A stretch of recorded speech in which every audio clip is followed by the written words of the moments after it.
नमस्कार, प्रणाम। हम हैं आपके भाई, आपके दोस्त प्रवीण मिश्रा बुलबुल। देखिए, बिहार के शिक्षा विभाग से एक बड़ी खबर लेकर आपके सामने आ गए हैं। बता दें कि सबसे पहले आपको एक चीज़ बताएं कि मैं भगवान तो नहीं हूँ, लेकिन मुझे लगता है कि जो कल होने वाला है उसकी अनुभूति मुझे हो जाती है। एक शक्ति, एक तीसरी शक्ति काम करती है मेरी, और लगातार मुझे जो लगता है, एक तीसरा नेत्र कहिए, वह बताता है कि यह काम होने वाला है।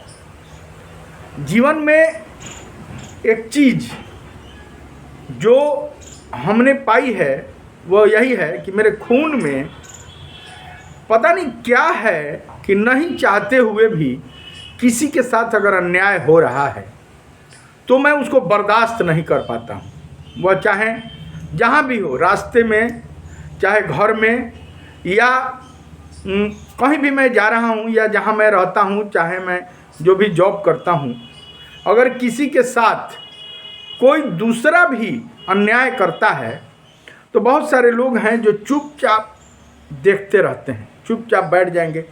कोई किसी को मारे, कोई किसी को गाली दे, कोई किसी के साथ अन्याय करे, लेकिन मुझसे वह अन्याय चाहेंगे कि चलो कोई किसी को मारने दौड़ रहा है, बिना मतलब वो अपना बैठा हुआ है, शांति से काम कर रहा है। कोई किसी के साथ कोई भी अपरिहार्य, माने बिना मतलब कोई काम कर रहा है, और बहुत सारे लोग होते हैं कि चुपचाप, कोई किसी को सता रहा है, कोई किसी को कुछ कर रहा है तो वो लोग चुप रहेंगे।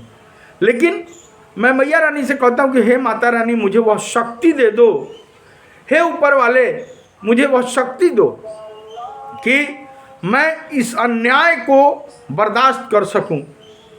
कोई भी रावण अगर राम पर प्रहार कर रहा है, कोई रावण अगर सीता मैया का हरण कर रहा है, तो मैं देख ही नहीं पाता हूँ।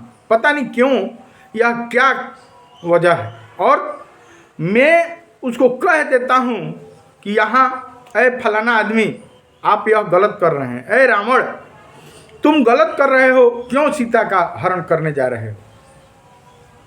मेरा जो खून है ना, मेरा अपना जो मैंने सुना है, 3 पुश्त से कोई भी मेरा एक सुरती, बीड़ी, पान तक नहीं खाया, जो मैंने अभी तक आंखों से देखा है। चाहे वो मेरे बाबा रहे हों, मेरे पिताजी, या मैं, 3 पुश्त जो मैं देख रहा हूँ, आज तक कोई एक बीड़ी, पान, सिगरेट तक नहीं खाया।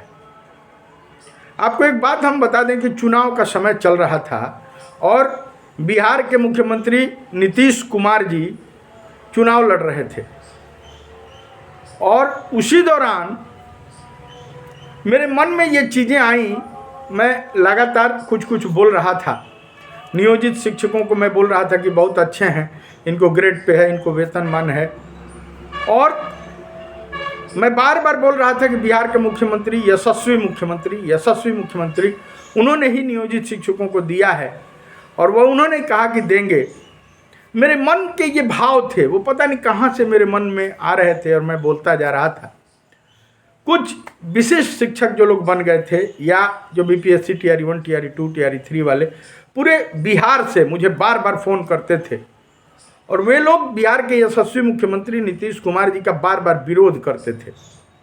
मैं जो बोलता था कि बिहार के यशस्वी मुख्यमंत्री नियोजित शिक्षकों को उन्होंने दिया है, उन्हें वही बोले हैं कि देंगे। उन्होंने ही ग्रेड पे वेतनमान 2015 में दिया, उन्होंने बिजली दिया, उन्होंने पानी दिया, उन्होंने बिहार को सबल बनाया, उन्होंने महिलाओं को अधिकार दिया, उन्होंने तमाम चीज़ें दी। आज शिक्षा विभाग को सुधारने में बिहार के यशस्वी मुख्यमंत्री नीतीश कुमार लगे हुए। अब मैं यशस्वी मुख्यमंत्री बोलता था तो कुछ विशिष्ट शिक्षक, या ये जो टीआरई 1, टीआरई 2, टीआरई 3, या जो भी लोग थे, चुनाव का समय चल रहा था, लगातार फ़ोन करके, या कमेंट बॉक्स में, आज भी कमेंट मेरे पड़े हुए हैं, पुराने मेरे वीडियो आप देखिएगा, उसमें लोग बिहार के यशस्वी मुख्यमंत्री को उल्टा सीधा बोलते थे कि हाई है, हाउ है, हार जाएंगे, जीत जाएंगे, ये करेंगे, वो हो जाएंगे, आपके यशस्वी मुख्यमंत्री बर्बाद हैं, ये है, फलाना है। लेकिन मेरा मन जो था, तीसरी शक्ति थी, वो बार बार कहती थी, मुझे लगता था कि नहीं, हो न हो आने वाला समय फिर से बिहार के मुख्यमंत्री नीतीश कुमार जी, यशस्वी मुख्यमंत्री, विकास पुरुष मुख्यमंत्री फिर से आएंगे। और मुझे लगता था कि जो नियोजित शिक्षक हैं सबसे सुरक्षित हैं, ग्रेड पे हैं, वेतनमान इनको है, इनको वेतनमान 5200 से लेकर 20,200 है। और किसी के समझाने बुझाने पर नहीं, ये मेरी अपनी शक्ति थी जो यह कहलवाती थी बार बार। 2000 का ग्रेड पे है, तो ये चीज़ मैं बार बार कहता था, इसका विरोध भी हुआ, लेकिन सभी नियोजित शिक्षकों को मैंने संभाल के रखा। मैंने अपने YouTube पे यह बोला कि नियोजित शिक्षकों चुनाव अच्छे से संपन्न कराइए। चुनाव आयोग का एक एक चीज़ मैंने पालन कराया। बिहार के मुख्यमंत्री नीतीश कुमार जी का बार बार मैंने अपने चैनल के माध्यम से पूरे बिहार में प्रचार प्रसार किया, लेकिन लगातार विशिष्ट शिक्षकों और तमाम लोगों के विरोध के बावजूद जब एक नई पार्टी बनी, कोई पार्टी आई थी जनचिराग की, कौन सुराज, तो प्रशांत किशोर जी की पार्टी थी।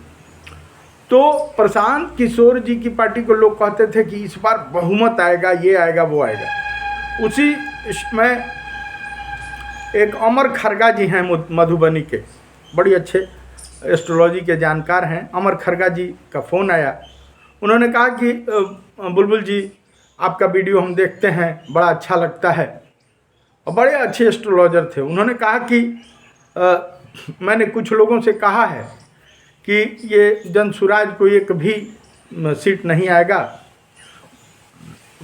भले वो 243 सीट पे चुनाव लड़ रही है। लोगों का कहना है कि नहीं, उनको बहुत सीट आएगा, इतना आएगा, कम से कम 50 सीट आएगा, 100 सीट आएगा। खरगा जी ने हमसे कहा कि आप क्या कहते हैं।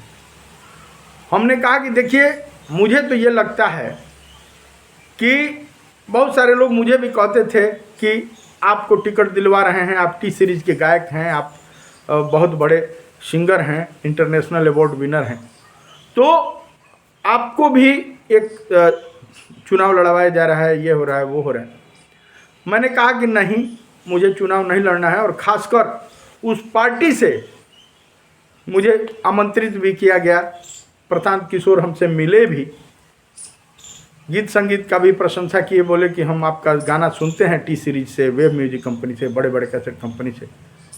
मैं उनके सामने, रविवार का समय था, बुलाया गया, मैं गया और गाना भी गाया माइक से।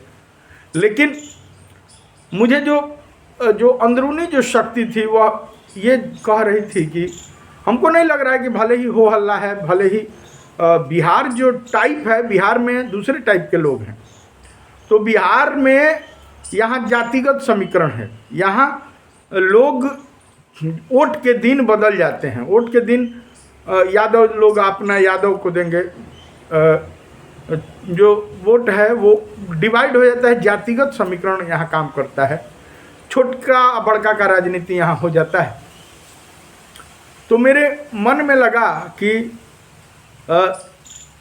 हमको नहीं लग रहा है कि इस प्रशांत किशोर जी को बहुत लाभ मिलेगा। हालांकि बड़ा सैलाब उमड़ रहा था, बड़ा ये था, लेकिन बार बार मेरे मुंह से मैं चाहता था कि उनके बारे में मैं कुछ कहूँ कि ये होंगे, वो होंगे, जीतेंगे। खैर, मैं टिकट नहीं लिया, तमाम दबाव के बावजूद भी मैंने चुनाव नहीं लड़ा। लेकिन नीतीश कुमार जी को मैं बार बार न चाहते हुए यशस्वी मुख्यमंत्री मैं बोलता रहा, विकास पुरुष। और चूँकि बात सही है, उन्होंने यह जो दिया है, बिजली हो, पानी हो, सड़क हो, या तमाम सुविधाएं, आज गैस का पाइपलाइन बैठ रहा है, चाहे बहुत सारी सुविधाएं, बिहार को उन्होंने बदला। चाहे शिक्षा विभाग की अगर बात करें तो नियोजित शिक्षकों को उन्होंने 2015 में ग्रेड पे वेतनमान, उन्होंने नियोजन इकाई जैसा सुरक्षित घेरा, उन्होंने सब चीज़ जो दिया उसके बारे में मैं बोलता रहा। और जब जिस दिन वह पीके का वह पार्टी जो थी सुराज, कौन सुराज, तो वो पता नहीं कौन सुराज, वह पार्टी जिस दिन 0 पे आउट हो गई, उस दिन लोग मुझे लगातार फ़ोन करने लगे। अमर खरगा जी भी हमको बताए थे, तो अमर खरगा जी से अभी बातचीत हो रही थी कुछ देर पहले, वो फ़ोन किए थे। मधुबनी के बहुत अच्छा एस्ट्रोलॉजी के जानकार हैं। वो बोले कि सर मैंने कहा था, तो मैंने भी बोला कि मेरे मन में भी पता नहीं क्यों ये चीज़ें आ रही थी कि बिहार के मुख्यमंत्री नीतीश कुमार जी ही बनेंगे और यशस्वी हैं, ये हैं। तो मैं बार बार नियोजित शिक्षकों को भी शिक्षा विभाग में अलग जगाने में लगा हुआ था कि ये लोग इस सदी के, यह जो समय चल रहा है उस समय के ये लोग ही नियमित शिक्षक हैं, और इनके बाद यह पद समाप्त कर दिए गए। और जो भी नए लोग ज्वाइन किए, जो 2025 में ज्वाइन किए, विशिष्ट बन गए, या ये जो TRE 1, TRE 2, TRE 3 वाले हैं, ये नई ज्वाइनिंग है, तो इनके प्रोन्नति का आधार मैंने पढ़ा कि 8 साल बाद इनकी प्रोन्नति होगी, और चीज़ें मैंने पढ़ा। तो सत्य बोलने का, नहीं चाहते हुए भी सत्य बोलने का जो आदत था, उसके लिए बहुत विरोध भी झेलना पड़ा। कुछ लोग अपने को उस बीच में गोरिल्ला बोलते थे, शिवाजी के खानदान बोलते थे। जो लोग अभी छुप गए हैं, अभी अपने बेटों को उतार दिए हैं, अपने छुप के उस शिवाजी के खानदान, महाराणा प्रताप क्या क्या अपने आप को बोलते थे, और गोरिल्ला युद्ध बोलते थे, शस्त्र अस्त्र रखे हैं, वो सब बोलते थे। मुझे खैर उनसे मतलब नहीं था। मैं लेकिन आपसे अभी मैंने शुरू में बताया कि मुझे किसी के साथ अगर कोई अन्याय करता है और यह बात कान में पड़ गई, कोई कह दिया कि सर मेरे साथ अन्याय हो रहा है, तो ना चाहते हुए भी मैं बोलना शुरू कर देता हूँ। एक दिन औरंगाबाद से जयंत सिंह भैया का फ़ोन आया कि हमको ऐसे ऐसे बदनाम किया जा रहा है, बुलबुल जी। फिर अजीत जी बहुत अच्छे शिक्षक हैं मुंगेर के, उन्होंने फ़ोन हमको किया कि हमको ग्रुप से निकाल दिया गया, जयंत सिंह को ऐसे ऐसे कहा जा रहा है। समस्तीपुर से मेरे एक बहुत अच्छे मित्र हैं जयंत पंकज भाई, उनका फ़ोन आया कि प्रवीण भैया, मुझे तमाम ग्रुपों से, मैंने ही समस्तीपुर का ग्रुप बनाया और गोरिल्ला पार्टी और महाराणा प्रताप के ख़ानदान वालों ने मुझे निकाल बाहर कर दिया ग्रुप से, मैं बहुत आहत हूँ। उसके बाद रवीश भाई का फ़ोन आया गोपालगंज से, बहुत जानकार, बहुत टैलेंटेड टीचर हैं। उन्होंने कहा कि गोरिल्ला समूह वाले लोग हैं जो ऐसे ऐसे कर रहे हैं, चंदा वसूल रहे हैं, क्या कर रहे हैं, शिवाजी के, महाराणा प्रताप के ख़ानदान बोलते हैं अपने आप को, ये करते हैं।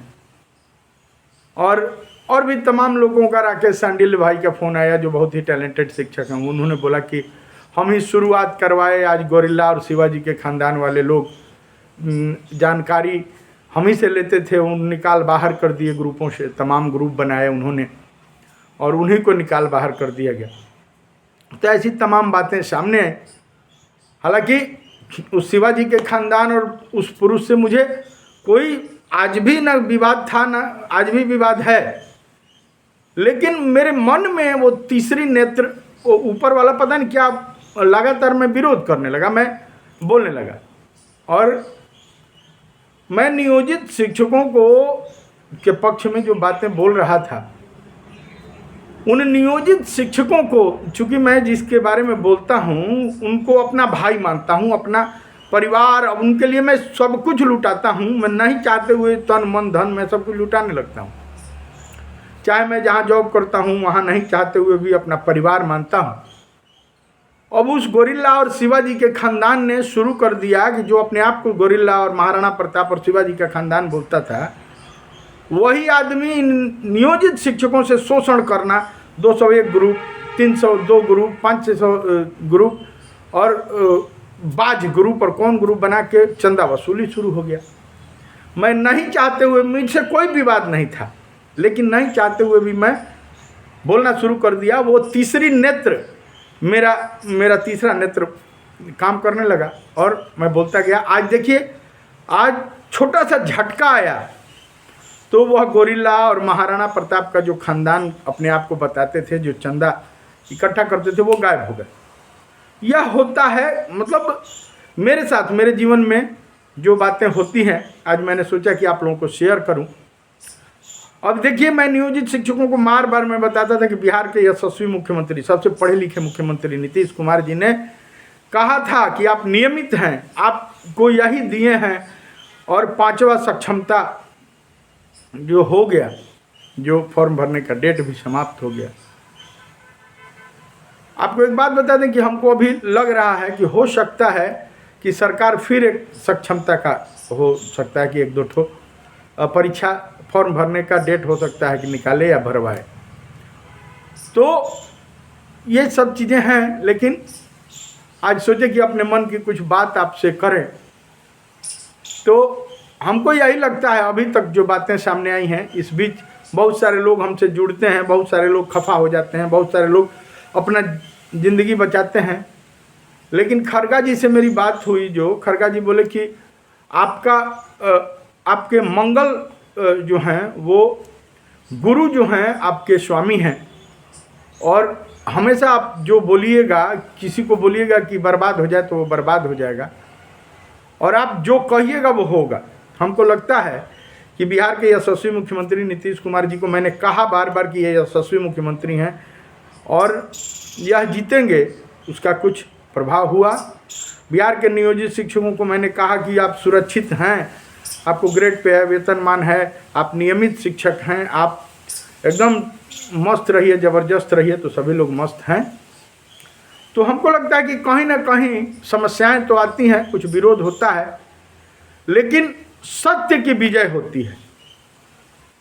जहाँ सत्य की, जो सत्य रहेगा ना, सूरज अगर पूरब में उगता है तो उसको कितना देर कहिएगा कि यह पश्चिम में उगता है। बहुत सारे लोगों का झूठा हुजूम कहता था कि नहीं, ये पश्चिम के तरफ उगता है, लेकिन जो सत्य है कि सूरज पूरब के तरफ उगता है, नियोजित शिक्षक को ग्रेड पे है, वेतनमान है, आप मस्त हैं, ज़बरदस्त हैं, तो वह बात सत्य सामने आ गई। तो चलिए, आज कुछ मन की बातें कह के हल्का हो रहे हैं, फिर चलते चलते आपको कहेंगे कि सभी नियोजित शिक्षक जो बचे हुए खाँटी जो नियोजित हैं वह हमेशा मस्त रहेंगे, ज़बरदस्त रहेंगे। एक कल बात आई थी, उसको थोड़ा सा चर्चा करना चाहते हैं। एक शिक्षक ने बिहार से ही वो किया था कि उन्होंने एक स्क्रीनशॉट भेजा, उसको स्क्रीनशॉट को हम थंबनेल पे लगा रहे हैं। वो बोल रहे थे कि जो 3 बार 4 बार सक्षमता की परीक्षा में फेल हो गया है, उसका भी काउंसलिंग हो रहा है। तो ऐसी भी बातें सामने आ रही हैं। अब क्या सत्यता है, इसकी जांच होगी, और जांच करके उसको देखते हैं, और बातें आती है तो बताते हैं। लेकिन थंबनेल में ऊपर हम लगा रहे हैं, वो भाई साहब बता रहे थे कि जो लोग फेल हुए हैं 3 बार 4 बार, उनको भी ज्वाइनिंग कराने का, काउंसलिंग कराकर विशिष्ट शिक्षक बनाया जा रहा है। तो देखिए क्या क्या होता है। हुई है सोई जो राम रचि राखा। लेकिन आप तमाम भाइयों से जो खाँटी नियोजित बचे हुए हैं, उनको एक ही बात कहेंगे कि आप लोग मस्त रहिए, ज़बरदस्त रहिए, क्योंकि आप एकदम गजब हैं, आप लोग नमन के पात्र हैं। और प्रवीण मिश्रा बुलबुल ने जो कह दिया, मुझे लगता है कि मैं नहीं बोलता हूँ, ये ऊपर वाला बुलवाता है। तीसरा नेत्र जो कहता है वो मैं बोलता हूँ। बिहार के मुख्यमंत्री को मैं कल भी बोला कि यशस्वी मुख्यमंत्री हैं, विकास पुरुष हैं, उन्होंने ही दिया है वही देंगे, और उन पे भरोसा करके आप लोग रुके हुए हैं। तो आप लोग नमन के पात्र हैं। और जो भी नियोजित शिक्षक हैं उनको फिर से एक बार कहेंगे कि सब लोग आंख बंद करके, जब टेंशन में हो, बहुत सारी बातें सामने आए, तो आप लोग ईश्वर पर भरोसा कर लीजिए और एक ही बात कहिए कि मुझे तूने मालिक बहुत कुछ दिया है, मुझे तूने मालिक बहुत कुछ दिया है, तेरा शुक्रिया है, तेरा शुक्रिया है, मुझे तूने मालिक बहुत कुछ दिया है, तेरा तेरा शुक्रिया है, तेरा शुक्रिया है। मैं कहूँगा कि जो भी लोग आपके कदम में कदम मिलाकर आपके सहयोग कर रहे हैं, आपके साथ हैं, बंशीधर ब्रजवासी जी को भी मैं बहुत दिल से धन्यवाद देता हूं कि हर दुख सुख में मेरे साथ रहते हैं। तमाम वो लोग, चाहे मेरे स्टाफ हों या जो भी लोग हैं जो हमारे दुख की घड़ी में मेरे साथ हैं, सबको बहुत बहुत धन्यवाद। सबको कहूँगा, ऊपर वाले को भी फिर से कहूँगा कि बहुत शुक्रिया है, तेरा शुक्रिया है। ये धन और दौलत तुमने दिया है, ये माल खजाना तुमने दिया है। तेरा दिया मैंने खाया पिया है, तेरा ही दिया मैंने खाया पिया है। तेरा शुक्रिया है, तेरा शुक्रिया है, तेरा शुक्रिया है, तेरा शुक्रिया है। चलिए बने रहिए। तमाम नियोजित शिक्षकों को बहुत बहुत धन्यवाद, दिल से आभार कि आप खांटी नियोजित बने हुए हैं और आप नियमित हैं। इस सदी के अंतिम ऐसे आप शिक्षक हैं जो जिनको ग्रेड पे है, जिनको वेतनमान है, जिनको कवच कुंडल है, जिनको 120 दिन का अर्जिता अवकाश ईएल है, जिनको ग्रेजुएटी का लाभ मिलना है, और आप मस्त हैं, ज़बरदस्त हैं। सब लोग ग्रेड पे के लिए भगवान को धन्यवाद बोलिए। नियोजन इकाई में आप हैं उसके लिए बहुत बहुत धन्यवाद बोलिए। आपको ग्रेजुएटी मिलेगी उसके लिए बहुत बहुत धन्यवाद बोलिए। आपको ईपीएफ की कटौती हो रही है, आप बहुत बहुत धन्यवाद बोलिए, क्योंकि मात्र 9.5 साल नौकरी आपने कर ली और ईपीएफ की 9.5 साल कटौती हो गई, तो आपको पेंशन मिलेगा। 2020 से ईपीएफ की कटौती हो रही है, 30 तक आपकी ईपीएफ की कटौती हो गई। 4 साल आप नौकरी और जुगा लिए तो आपको पेंशन मिलेगा। आपको अनुकंपा के आधार पर आपके बच्चों को नौकरी मिलेगा। अगर कोई भी भगवान नहीं चाहे, अगर भगवान कोई आपके साथ अनहोनी करता है तो अनुकंपा के आधार पर आपके बाल बच्चों को नौकरी मिलेगी। यह भगवान का शुक्रिया अदा कीजिए कि इतना चीज़ आपको भगवान ने दिया है। फिर से बोलिए, बड़ी शुक्रिया है, बहुत शुक्रिया है। चलिए, आप नियोजित हैं तो मस्त हैं, ज़बरदस्त हैं। शेयर कीजिए, सब्सक्राइब कीजिए। Love you all of you. दीजिए प्रवीण मिश्रा बुलबुल को इजाज़त और मेरे गीत संगीत को T series web music company, बड़े बड़े कैसेट कंपनी से सुनिए। प्यार दीजिए, दुलार दीजिए। जाने अनजाने में अगर किसी के प्रति कुछ मेरे मुंह से गलत निकल गया या आपको दुख लग गया तो उसके लिए क्षमा प्रार्थी हैं। चलिए फिर मिलते हैं ऐसा विशेष कुछ लेकर। आज मन की बात बहुत दिन से बोझिल हो रहा था तो मैंने की। कमेंट बॉक्स में कमेंट करके बताइए कि बातें कैसी लगी, मेरी मन की बात कैसी लगी। नमस्कार।